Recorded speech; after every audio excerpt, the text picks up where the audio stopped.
आपको दिन भर थकान बनी रहती है, आप डॉक्टर से सलाह लेते हैं, अच्छे विटामिन्स का यूज करते हैं, सप्लीमेंट्स का यूज करते हैं, अपनी डाइट भी बेहतर रखते हैं, पर फिर भी आप थका हुआ फील करते हैं, आप स्ट्रेस्ड आउट फील करते हैं। यहाँ तक कि जब आप कभी सुबह उठते हैं तो ऐसा लगता है कि आपकी नींद तो हुई ही नहीं, जबकि आप एक अच्छा खासा अमाउंट ऑफ टाइम बेड पर होते हैं, सोए होते हैं। फिर भी आप जब बेड से उठने का प्रयास करते हैं तो नंबर ऑफ टाइम्स आप बेड पे वापस बैठ जाते हैं, जो कि आपको थोड़ा क्लॉडिकेशन सा फील होता है। आप सुबह ऑफिस पहुंचते हैं पर आपका मन घर पर ही होता है, आपको ऐसा लगता है कि हम थोड़ा और रेस्ट कर लेते तो अच्छा होता। या दिन का आप मील लेने के बाद आपको ऐसा फील होता है कि आपके अंदर तो एनर्जी ही नहीं है, जैसे आपने कुछ खाया ही ना हो। ये हो सकता है आपके इंडाइजेशन की वजह से, या फिर आप कोई मल्टीविटामिन सप्लीमेंट्स यूज करते हैं अपने डॉक्टर की सलाह पर। जब आप वो सप्लीमेंट लेते हैं तब तो आपके अंदर ताकत होती है, पर जैसे ही उन सप्लीमेंट्स का असर आपके अंदर से खत्म होता है तो ऐसा मालूम पड़ता है कि जैसे किसी ने आपके अंदर से एनर्जी खींच ली हो, सारी ताकत खींच ली हो। अगर आप ऐसा फील करते हैं कि आपके अंदर ताकत नहीं है, सब कुछ खाने के बावजूद, सब कुछ करने के बावजूद, आप सब कुछ करके देख चुके अपने लिए, अपनी सेहत के लिए, अपनी इस टायर्डनेस के लिए, और आपको कोई चीज समझ में नहीं आ रही है, तो आज का वीडियो आपके बहुत काम का हो सकता है। क्योंकि आज हम आपको बताएंगे ऐसे 7 कारण जिनमें से कोई ना कोई एक आपके लिए रिस्पॉन्सिबल हो सकते हैं, आपकी थकान के लिए रिस्पॉन्सिबल हो सकते हैं। इसलिए इस सेशन को ध्यान से सुनिएगा, हो सकता है आप जान जाएं कि आपकी थकान का क्या कारण हो सकता है। आज के सेशन को आप अंत तक ध्यान से देखेंगे। आप इस चैनल पर पहली बार कोई वीडियो देख रहे हैं तो इसे अभी सब्सक्राइब कर लेंगे। मैं हूँ आपका फिजियोथेरेपिस्ट डॉक्टर अभिनव चतुर्वेदी, हरूप्राणी हेल्थ केयर आगरा से। आपके शरीर में होने वाली थकान के कुछ और भी कारण हो सकते हैं, जैसे कि कुछ बीमारियां। आपको डायबिटीज अगर है तो ऐसा हो सकता है कि आपको थकान बनी रहे, क्योंकि जब किसी व्यक्ति को डायबिटीज होती है तब उसकी बॉडी में इंसुलिन के लेवल्स फ्लक्चुएट करते हैं। जब आपकी बॉडी में इंसुलिन के लेवल्स गड़बड़ होंगे तब आपके सेल्स में वो शुगर नहीं पहुंच पाएगी जो वो कंज्यूम करके ताकत को प्रोड्यूस कर सकते हैं। आपको करना क्या चाहिए, आपको अपने जो शुगर लेवल्स हैं उन्हें मेंटेन रखने के लिए प्रयास करना चाहिए, चाहे वो मेडिकेशन के तौर पे हो सकता है या फिर वो आपकी डाइट के तौर पे हो सकता है, आपका वर्कआउट हो सकता है। साथ में अगर किसी व्यक्ति को समस्या हो रही है थायराइड से संबंधित, तो जब थायराइड किसी व्यक्ति को होती है तो उसकी बॉडी में हार्मोन्स का लेवल फ्लक्चुएट करता है। जब बॉडी में हार्मोन्स का लेवल फ्लक्चुएट करता है तब उसकी बॉडी में जो न्यूट्रिशन है वो ठीक से अब्जॉर्ब नहीं होता। जब न्यूट्रिशन ठीक से अब्जॉर्ब नहीं होता तो अगेन फिर से वही समस्या होती है, आपको थकान बनी रहती है। साथ में आपका जो मेंटल स्ट्रेस है वो एक बहुत बड़ा रोल प्ले करता है आपकी थकान के लिए, क्योंकि जब आपको स्ट्रेस होता है तो आपकी बॉडी में नेगेटिव हार्मोन रिलीज होते हैं, टॉक्सिन रिलीज होते हैं, जो आपको थकान जैसा महसूस कराते हैं। इसलिए अगर आपको वर्क फ्रंट पे स्ट्रेस लगता है या घर पे कोई स्ट्रेस लगता है या किसी भी तरह का आपके अंदर स्ट्रेस है तो उसे दूर करिए। और जब आपकी बॉडी में से ऑक्सीडेटिव स्ट्रेस खत्म हो जाता है तब आप एनर्जेटिक फील करते हैं, आप ऊर्जावान फील करते हैं। यदि आप जानना चाहते हैं कि कैसे आप अपनी बॉडी को ऊर्जावान रख सकते हैं अपनी डाइट के सहारे, या आपको डायबिटीज़ में कैसी चीज़ों का सेवन नहीं करना चाहिए, तो उसके लिए एक वीडियो का लिंक हमने दिया है आई कार्ड के अंदर। आप जाकर इस वीडियो के बाद उसे भी अवश्य देख लीजिएगा। एक बहुत बड़ी वजह होती है स्ट्रेस के साथ इंसोम्निया। जब आप लंबे समय तक सोते नहीं हैं, चाहे भले ही आप चाय कॉफी का सहारा लेके ना सोएं, पर अगर आप सोएंगे नहीं तब आपको ये समस्या डेवलप होगी। कारण क्या है कि आप जब सोते नहीं है तो आपकी बॉडी की जो सर्केडियन रिदम है वो बिगड़ जाती है। जब सर्केडियन रिदम बिगड़ जाती है तो आपकी बॉडी ठीक से काम नहीं कर पाती, आपकी बॉडी में अनावश्यक स्ट्रेस बना रहता है, आप ठीक से न्यूट्रिशन को एब्जॉर्ब नहीं कर पाते क्योंकि आप गलत समय पे खाना खाते हैं, गलत समय पर सोते हैं, जिस वजह से अल्टीमेटली बैड बैक्टीरिया भी डेवलप हो सकता है। आपकी इनर लाइनिंग जो स्टमक की वो भी खराब हो सकती है, पर ऐसे काम नहीं होता। आपको स्ट्रेस को दूर रखना चाहिए। कई बार स्ट्रेस की वजह से आप ज्यादा भी फूड कंज्यूम कर लेते हैं। हमने कई लोगों को देखा है जब वो आते हैं हमारे पास तो उनका ये कहना होता है कि सर हमें जब भी टेंशन होती है तो हम खाना खाने लगते हैं। ये तो कोई अच्छी चीज नहीं हुई, क्योंकि आप अगर खाना ज्यादा खाएंगे तो आपका वेट बढ़ेगा तो आपको एनर्जी ज्यादा लगानी पड़ेगी, आपको ज्यादा एफर्ट लगाना पड़ेगा किसी भी कार्य को करने के लिए। इसलिए कोशिश करिए कि अपनी बॉडी से आप स्ट्रेस को दूर रखें।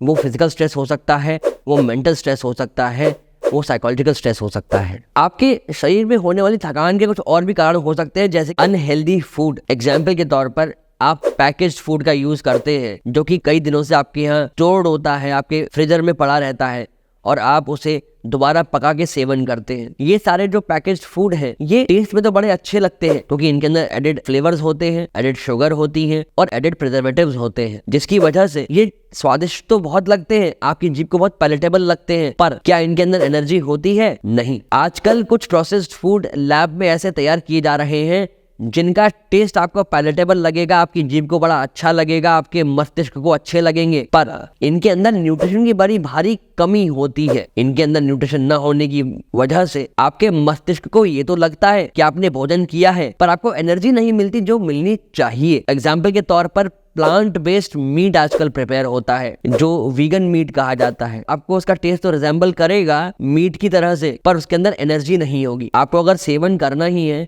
तो एक्चुअल रेड मीट का सेवन कर लीजिए, पर हाँ, एक डिस्क्लेमर जरूर दूंगा कि उसकी भी मात्रा लिमिट रखिएगा। भले ही आप नॉनवेज का सेवन करते हैं, पर उसकी मात्रा को लिमिट रखिए, जिससे कैलोरी इंटेक आपका बैलेंस बना रहे। हेल्दी भोजन शुरू करिए, आपके फिजिशियन से कंसल्ट करिए, डाइटिशियन से कंसल्ट करिए, अच्छा डाइट प्लान बनवाइए और उसको यूज करिए अपनी दिनचर्या में। तय समय से भोजन करिए, तय क्वांटिटी में भोजन करिए और अच्छा भोजन करिए। हम आशा करते हैं कि आपको ये बात हमारी आज समझ आई होगी कि आपको पैकेज्ड फूड का प्रयोग नहीं करना है, आपको वो ड्रिंक्स का यूज नहीं करना है जो जूस के नाम पर आपको दिए जाते हैं, पर जिनके अंदर टेस्ट होता है फल का, फाइबर 0 होता है। ऐसे में आपको कुछ भी नहीं मिलता। अगर ये जानकारी समझ आ रही हो कि आपको कैसी चीजें नहीं खानी चाहिए, तो प्लीज इस वीडियो को अभी लाइक कर दीजिएगा, जिससे हमें भी ये मालूम पड़ सके कि हाँ, आपको ये जानकारी समझ आ रही है, आप आगे कंटिन्यू करेंगे। जो आपकी अगली समस्या हो सकती है एनर्जी न फील होने की, वो है आपका एक्सरसाइज न करना। अब आप कहेंगे कि सर हम तो दिन भर बहुत चलते फिरते हैं, हम बहुत काम करते हैं, खासकर हमारे घर की जो गृहिणी है वो बड़ा सारा काम करती हैं अपने घर का, पर फिर भी थका थका महसूस करती हैं। उसकी वजह यह है कि आप दिन भर जो कार्य करती हैं उसकी आपकी बॉडी यूज्ड टू है, उससे आपकी बॉडी को कोई फर्क नहीं पड़ने वाला। जब भी आप एक्सरसाइज करती हैं तो आपकी बॉडी में जो मसल्स हैं वो एक्टिवेट होती हैं, और जब ये मसल एक्टिवेट होती हैं तो इनमें फाइबर्स बढ़ने शुरू होते हैं। इसीलिए अपनी जीवन शैली में एक डिफरेंट तरह की एक्सरसाइज को ऐड करिए जो आपकी दिनचर्या से भिन्न हो। चाहे वो 15-20 मिनट का योगाभ्यास हो सकता है, वो 15-20 मिनट की वॉकिंग या जॉगिंग हो सकती है, आप कहीं जुम्बा कोई डांस फॉर्म ट्राई कर सकते हैं, जिससे कि आपकी बॉडी में एक अलग तरह का ऊर्जा का संचार होगा, आपकी मसल्स एक्टिवेट होंगी, वो जिनसे आप काम डेली में नहीं लेते। तब जाकर आपकी बॉडी में मेटाबॉलिज्म अच्छा होगा। जब मेटाबॉलिज्म अच्छा होगा तो आपकी बॉडी में एनर्जी बनी रहेगी। और एक बात, आप वीकेंड वॉरियर ना बनिएगा, क्योंकि हमने कई बार देखा है, हमने अपने पिछले कई वीडियोस में भी ये वाली बात बताई है, आज हम आपको फिर बता रहे हैं, कभी कभार एक्सरसाइज करने से ज्यादा फायदा नहीं होता। आपके पास अगर समय नहीं है तो कम से कम हफ्ते में 3 दिन तो थोड़ी एक्सरसाइज करिए, जिससे ऑल्टरनेट डेज पर ही सही बट आपकी बॉडी में एक्टिवेशन होगा और आपकी बॉडी के अंदर नए फाइबर्स बनेंगे, हर मसल के अंदर नए फाइबर्स बनेंगे, जिससे आपकी जो थकान की समस्या है वो दूर होगी। बट फिर भी आपको कोई दुविधा हो इस एक्सरसाइज को लेकर या हड्डी मांसपेशियों और नसों से संबंधित, तो नीचे कमेंट सेक्शन में आप हमें कमेंट करके अपनी समस्या पूछ सकते हैं। थर्ड समस्या, आपकी बॉडी का मेटाबॉलिज्म गड़बड़ हो सकता है। रीजन बीइंग, आपकी बॉडी में कोई टॉक्सिन्स हो सकते हैं, आप कुछ ऐसा खा रहे हो जिसकी वजह से आपका मेटाबॉलिज्म एक्टिवेट ना हो रहा हो। इसलिए बहुत जरूरी है कि आप सही डाइट लें। जब आप अच्छी डाइट लेंगे तब जाकर आपकी बॉडी का जो मेटाबॉलिज्म है वो एक्टिवेट होगा। आपकी जो ब्रेन के जो सेल्स हैं वो सिग्नल भेजेंगे आपके गट को कि आपको क्या डाइजेस्ट करना है, क्या डाइजेस्ट नहीं करना है। साथ में जब आपका मेटाबॉलिज्म अच्छा होगा तो आप जो हेल्दी फूड ले रहे हैं उसमें जो न्यूट्रिएंट्स है वो आपकी बॉडी एब्जॉर्ब करेगी और हर सेल को वो न्यूट्रिशन पहुंचेगा, जिससे आपको थकान महसूस नहीं होगी। आपका मेटाबॉलिज्म गड़बड़ होगा तो आपका वेट गेन और वेट लॉस के इश्यूज हो जाएंगे। इसलिए ये बड़ा आवश्यक है कि आप अपने वजन को नियंत्रण में रखें, डाइट बैलेंस लें, वजन को हाइट के रेशियो में बैलेंस रखें। पर फिर भी आप अगर कोई समस्या से जूझ रहे हैं तो आप अपॉइंटमेंट ले सकते हैं हमारे 1-to-1 कंसल्टेशन के लिए, जिसके लिए आप नीचे दिए गए नंबर्स पे कॉल करके अपनी अपॉइंटमेंट बुक करा सकते हैं। समय का विशेष ख्याल रखिएगा। Morning 8 AM to evening 8 PM, Monday to Saturday. आशा करते हैं आपको ये जानकारी समझ आई होगी और अब आप इस पे काम करके अपनी सेहत को अच्छा रख सकेंगे, आप अपनी थकान को दूर रख सकेंगे। अगर समझ में आया हो तो इस वीडियो को शेयर अवश्य करिएगा हर व्यक्ति तक, क्योंकि आज के समय में ये बहुत बड़ी समस्या बनती जा रही है कि तमाम वो प्रयास जो आप कर सकते हो वो करने के बाद भी आपको थकान बनी रहती है। साथ में ऐसे ही अच्छे टॉपिक्स आप तक हम लाते रहेंगे, पहले भी लाते रहे हैं, तो इसके लिए आपको अपना ये चैनल अभी सब्सक्राइब कर लेना है, जिससे अगली बार जब भी कोई वीडियो पब्लिश हो तो आपको उसका नोटिफिकेशन समय से मिल जाए। एनर्जी का बहुत बड़ा ट्रांसपोर्टर होता है हीमोग्लोबिन, जो हमारे ब्लड में होता है। तो हीमोग्लोबिन को कैसे आप बढ़ा सकते हैं वो जानने के लिए ये राइट वाले वीडियो को जाकर देख लीजिए, आपको जानकारी प्राप्त हो जाएगी।